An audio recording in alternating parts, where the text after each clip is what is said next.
आपको संबोधित करें।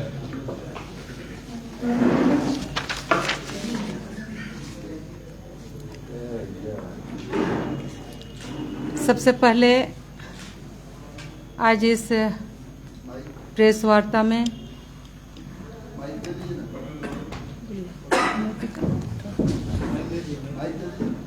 बोलिए दीदी। हेलो। हाँ, ये ऑन नहीं था, अब कर लीजिए, हो गया, ठीक है ना।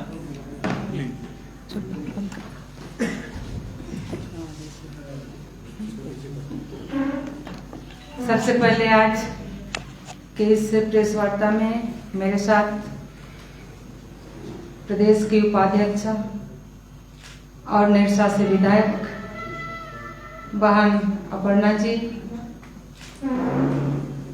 महिला मोर्चा के प्रदेश के अध्यक्षा बहन आरती जी और आज के इस प्रेस वार्ता में उपस्थित सभी हमारे मीडिया के बंधुगण, हम लोग इस नए साल में मेरे साथ आप लोग पहली बार मिल रहे हैं, इसीलिए आप सभी को नववर्ष की बहुत बहुत शुभकामना।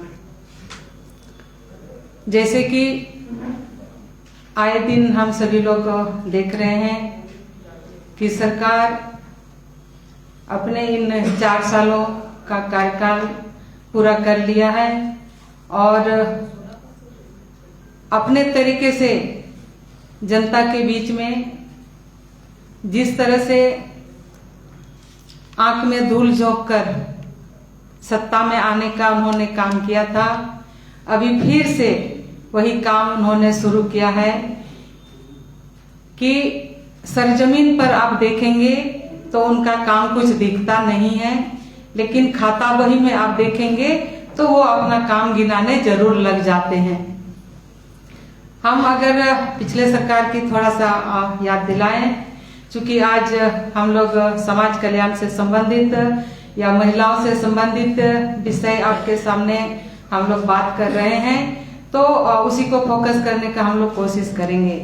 तो सरकार के स्तर से अगर समाज कल्याण का बात हम लोग करेंगे तो समाज कल्याण महिला एवं बाल विकास विभाग का जो मूल काम है वो आंगनबाड़ी केंद्र के माध्यम से जो संचालित होता है और आंगनबाड़ी केंद्र में छोटे बच्चे जो पढ़ते हैं और उसमें सेविका सहायिका बहनें संचालित करते हैं। सेविका सहायिका को अगर अभी आप लोग देखेंगे तो जहां तक मेरी जानकारी है उनको अभी तक भी यूनिफॉर्म इस साल का नहीं मिल पाया और यह साल पूरा हो गया। हम महिलाओं की बात कर रहे हैं, हम इसलिए यहीं से शुरू कर रहे हैं। आंगनबाड़ी केंद्र में पिछले सरकार ने जब रघुवर जी मुख्यमंत्री हुआ करते थे तो इस राज्य में आप लोग को ध्यान में होगा कि कुपोषण किस हद तक बढ़ा हुआ था और कुपोषण को खत्म करने के लिए, मिटाने के लिए पोषण सखी का नियुक्ति हुआ था इस राज्य में। लेकिन वर्तमान सरकार जैसे ही सरकार में आए और पोषण सखी का नियुक्ति उन्होंने रद्द कर दिया या खत्म कर दिया, उन लोगों को अब नौकरी से बर्खास्त कर दिया। तो मेरे ये कहने का मतलब है, ये मैं जिस तरह से अपने चुनावी वादों में महिलाओं के साथ भी उन्होंने वादा किया था, हम ये करेंगे, हम वो करेंगे, लेकिन ऐसा उन्होंने कुछ नहीं कर पाया और जो अभी भी वो बातें जो बोल रहे हैं वो झूठ बोल बोल के लोगों को दिग्भ्रमित करने का उन्होंने काम करना शुरू कर दिया है। हम बताना चाहते हैं कि मुख्यमंत्री सुकन्या योजना जो शुरू हुआ था, पिछले सरकार ने शुरू किया था, लेकिन वर्तमान में उस योजना का नाम बदलकर सावित्रीबाई फुले के नाम से लागू है, चालू किया गया है। लेकिन हमारा ये कहने का मतलब है, आप योजना तो वही है लेकिन नाम बदल के आप क्या करना चाहते हैं? बोतल वही है, आपने ढक्कन सिर्फ बदल दिया है। तो इन्होंने इस तरह का काम किया है। पिछले सरकार ने 0 वर्ष से शुरू किया था यह पैसा देने का, जो एक स्लॉट में 5-5 हजार दिया जाता था और इस सरकार में 8वां क्लास से देना शुरू किया है। तो अगर जो गरीब लोग हैं तो पहला से 8वां तक वो कैसे भेजेगा, कैसे पढ़ाएगा? कोई सीधा तो 8वां क्लास में भर्ती नहीं होगा। तो ये एक तरह से इसीलिए हम बार बार बोल रहे हैं, लोगों को दिग्भ्रमित कर रहे हैं, उनके आंख में धूल झोंकने का वो काम कर रहे हैं। तेजस्विनी योजना आपको ध्यान में होगा, तेजस्विनी योजना का बहुत फोकस उस समय हुआ करता था, जो राज्य के 17 जिलों में चलता था। और आज वो योजना बिल्कुल बंद हो गया। इस सरकार ने वो योजना को बंद कर दिया। उसमें किशोरियों के लिए और परित्यक्ता ये दो बहनें उससे लाभान्वित होते थे, लेकिन आज के समय में यह योजना भी उन्होंने बंद कर दिया। महिला किसी भी रूप में सुरक्षित नहीं, महिला किसी भी रूप में सुरक्षित नहीं है। अगर हम लोग कहेंगे कि महिलाएं आगे पढ़ लिख के आगे बढ़े या फिर संपत्ति अर्जित करे, ऐसा भी हम लोग मान सकते हैं, तो यह सरकार को ये भी बर्दाश्त नहीं हो पा रहा है कि आप याद करिए कि 1 रुपया में 50 लाख तक का रजिस्ट्री महिला के नाम से होना था, या पूर्व के सरकार ने लागू किया था। लेकिन जैसे ही वर्तमान सरकार में आई, सत्ता में आई, और इस योजना को उन्होंने बंद कर दिया। राज्य में आपको याद होगा महिला इंजीनियरिंग कॉलेज जो खुला था, इसको भी इन्होंने बंद कर दिया। पहला इंजीनियरिंग कॉलेज खोला था, लेकिन उन्होंने इसको भी बंद कर दिया। हम इसीलिए बार बार बोल रहे हैं, महिला आयोग का इन्होंने अभी तक गठन नहीं किया। महिला आयोग का अब 4 साल से ऊपर हम लोग प्रवेश कर गए। अब महिला आयोग का गठन कब होगा? आप सोच सकते हैं कि इन 4 सालों में कितने कितने केसेस आए होंगे, कितने महिलाएं, कितने बहनें सफर किए होंगे, दर दर भटके होंगे, लेकिन उनको कहीं भी न्याय, आखिर कहाँ जाएंगे, अपनी बातें कहाँ रखेंगे? तो सरकार को इसकी चिंता बिल्कुल ही नहीं है। तो इसीलिए हम बोल रहे हैं कि यह सरकार जो है महिला विरोधी है। यह सरकार जो है महिला विरोधी है, और इसीलिए चूंकि हम संथाल परगना के रहने वाले हैं, आप सभी लोगों को मालूम है। वैसे तो कुछ विषय हमारे विधायक जी रखेंगे, लेकिन उसी से कुछ पार्ट हम चूंकि संथाल परगना के हैं, इसीलिए उसको टच कर दे रहे हैं। आपको ध्यान में होगा बहन रूपा तिर्की का हत्या होता है, जो साहिबगंज जिला में कार्यरत थी। हम सभी को याद होगा संध्या टोपनो का भी घटना, किस कदर मारा गया। हम सभी को याद होगा दुमका में अंकिता के घटना, जो पेट्रोल से जला दिया जाता है।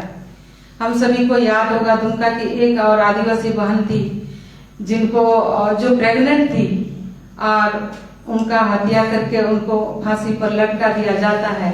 तो इस तरह का कितनी कितनी घटनाएं हैं, और इसीलिए हमने कहा कि कोई भी बहन सुरक्षित नहीं है। वैसे तो राज्य के एक एक जनता सुरक्षित नहीं है, और बहनें तो विशेष करके सुरक्षित नहीं है।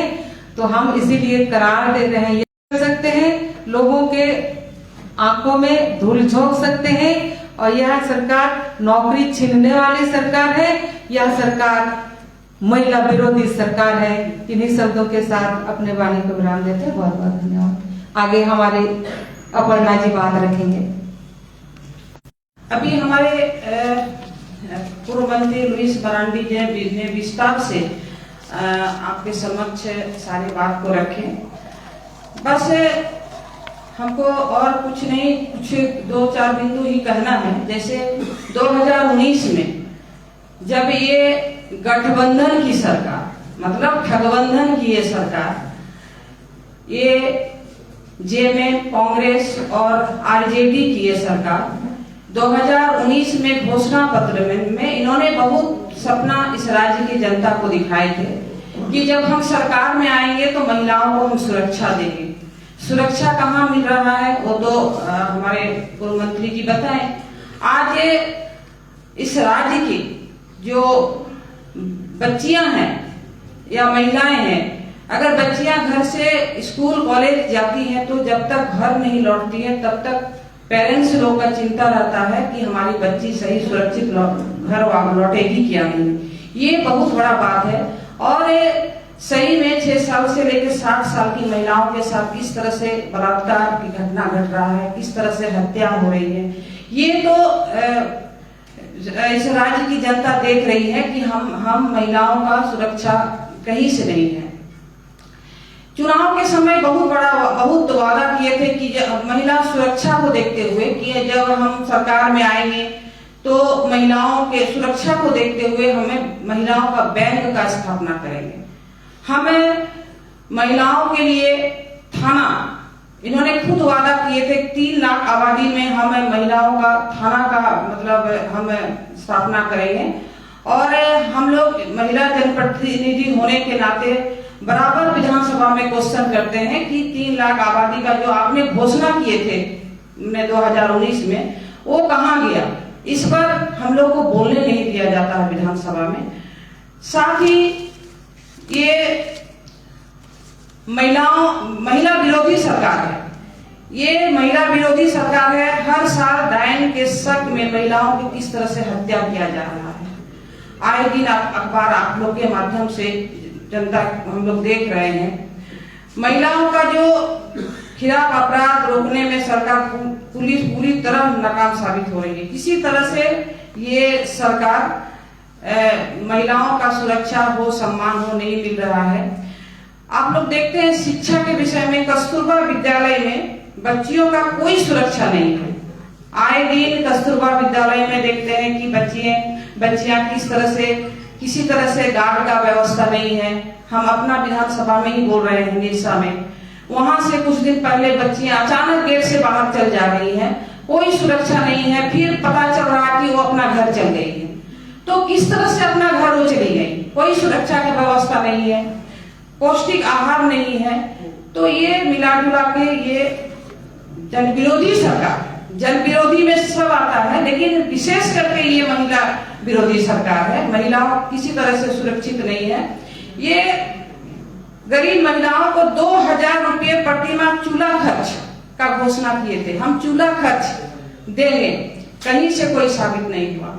बहुत सारे बात हैं ये सरकार ने वादा किए थे, ये वादा पूरा नहीं हो रहा है। इसलिए ये महिला विरोधी सरकार है, जन विरोधी सरकार है। धन्यवाद।